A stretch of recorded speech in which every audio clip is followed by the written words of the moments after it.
Remember those guys who made Crysis? Well, if you didn't know, they actually made a Wild West zombie horror battle royale game a few years ago. This game wasn't massively popular upon release, but has been able to maintain steady player growth for each of the 5 years it's been out now. I've been testing the game out over the past year or so, and now that I have a little over 200 hours, I think I've gathered a pretty solid feel for the game. Several teams of up to 3 hunters spawn in the bayou and track down one of the targets on the map by finding clues. After killing the target, you must banish it, which takes a few minutes and reveals your location to all enemies in the game. After the banish is complete, you have to pick up the bounty and take it to an extraction zone, which wins your team the game. There's a lot of nuances I had to skip over to keep this simple, but that's a rough gist of it. While this is a pretty interesting concept for a game, Crytek unfortunately executed it poorly and left us with a half-baked, unbalanced game. Let me elaborate. First, there are a few design issues I want to go over. Hunt Showdown takes place in 1899, so all of the weapons in the game are based on what was available at that time. I'm guessing this is to differentiate themselves from most other popular shooters, which are mostly modern era or futuristic like Apex Legends or Valorant. They base the guns off of real ones, which is cool, but there are some glaring issues with this that can't be overlooked. I'm not sure if they just didn't do enough research or what, but they got the names wrong on almost all of the weapons. For example, they have the iconic Sharps rifle in the game, but it's called the Sparks LLR for some reason. As a gun nut, this detail is actually pretty offensive to me as it really downplays the geniusness of Christian Sharps, who designed the gun in 1848 and just completely removes the credit he's rightfully due. In addition to this, they have a break action shotgun that uses the Aloft system, which effectively is an external magazine system with another weird name, the Romero Alamo. My issue with this gun, however, is not the name, but the fact that the system was designed in 1924, well after the setting of this game. Last thing I'll say about weapon design is they have whatever the hell this is. It's basically a foldable lance that shoots explosive bolt harpoons. I'm just gonna go out on a limb here and say I'm pretty sure they didn't have whatever this is in 19th century Louisiana. But I'm not just gonna complain about design issues this whole time. There are actually some core mechanic issues as well that need to be addressed.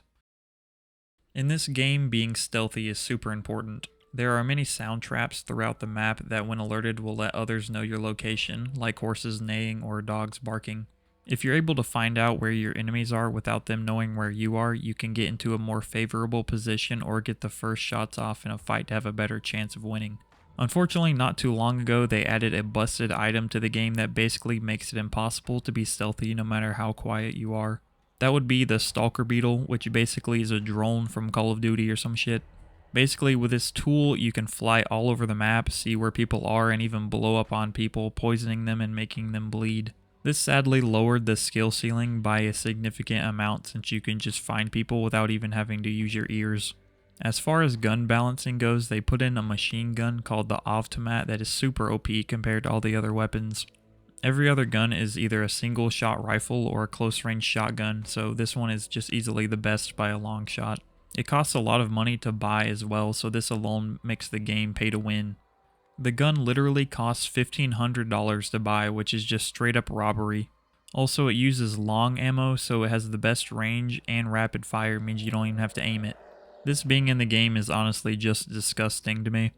Not only this, but many of the skins are OP as hell too, which are also not free. Kane is basically a naked caveman who blends in with every tree in the game. Reptilian is literally wearing a full ghillie suit, and it's impossible to see him if he's anywhere near the bushes. The most OP one though is the Viet Cong soldier skin, who is literally invisible as long as he's outside of a compound.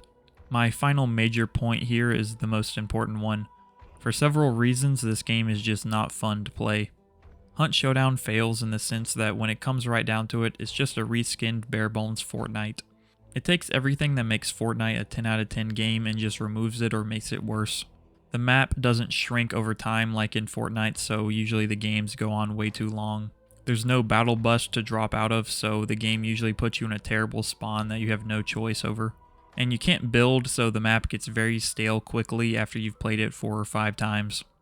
They tried something unique by having random zombies littered throughout the map that do nothing other than be annoying. They're super easy to kill, and I'm guessing they'll only put them in there to make it feel like there's more to do in the game than there really is.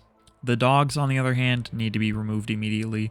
These things are literally harder to kill than the bosses most of the time, especially when they give these things helmets and you can't even shoot them in the head to kill them. If you're a solo and you see a pack of dogs, you might as well just Alt F4 then load into a new match because you've already lost at that point.